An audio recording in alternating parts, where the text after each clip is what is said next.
Bulldozer कार्रवाई पर supreme court में सुनवाई के दौरान अदालत ने कहा है कि किसी भी शख्स के खिलाफ बुलडोजर कार्रवाई नहीं की जा सकती, चाहे वो मुलजिम ही क्यों न हो।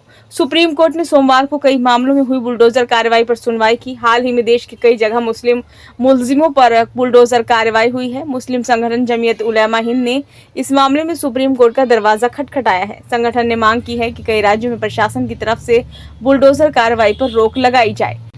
अर्जी पर सुनवाई करते हुए सुप्रीम कोर्ट के जज जस्टिस BR गवई ने कहा कि अगर कोई शख्स सिर्फ मुलजिम है तो उसका घर कैसे गिराया जा सकता है। अगर वो मुलजिम है तो भी उसका घर नहीं गिराया जा सकता है।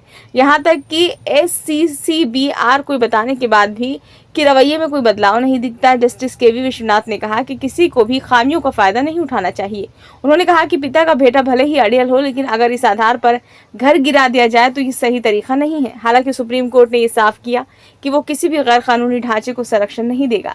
जमीयत उलेमा हिंद ने अपनी मर्जी के जरिए सुप्रीम कोर्ट से आरोपियों के घरों पर सरकारी बुलडोजर चलाने पर रोक लगाने की गुहार लगाई थी। देश के कई राज्यों में प्रचलित बुलडोजर जस्टिस की सरकारी प्रवृत्ति पर रोक लगाने के लिए सुप्रीम कोर्ट में दाखिल अर्जी पर आज यानी 2 सितंबर को सुनवाई हुई। इस अर्जी में हाल ही में मध्य प्रदेश, राजस्थान और यूपी में बुलडोजर चलाने की घटनाओं का हवाला दिया गया था।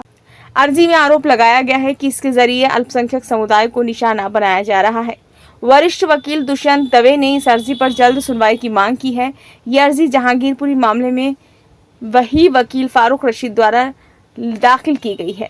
अर्जी में कहा गया है कि समाज में हाशिए पर मौजूद लोगों को, खासकर अल्पसंख्यकों के खिलाफ दमन चक्र चलाने और खौफजदा करने के मकसद से राज्य सरकारें उनके घर संपत्ति पर बुलडोजर चलाए जाने को बढ़ावा दे रही हैं। एमनेस्टी इंटरनेशनल की रिपोर्ट चौंकाने वाली।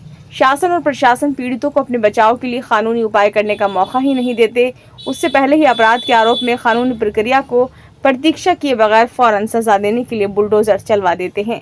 हाल ही में एमनेस्टी इंटरनेशनल की इस साल फरवरी में जारी रिपोर्ट में अप्रैल 2022 से जून के बीच दिल्ली, असम, गुजरात, मध्य प्रदेश और यूपी में हुई सांप्रदायिक हिंसा की घटनाओं के बाद बुलडोजर चलवाकर 128 संपत्ति ढहा दी गई।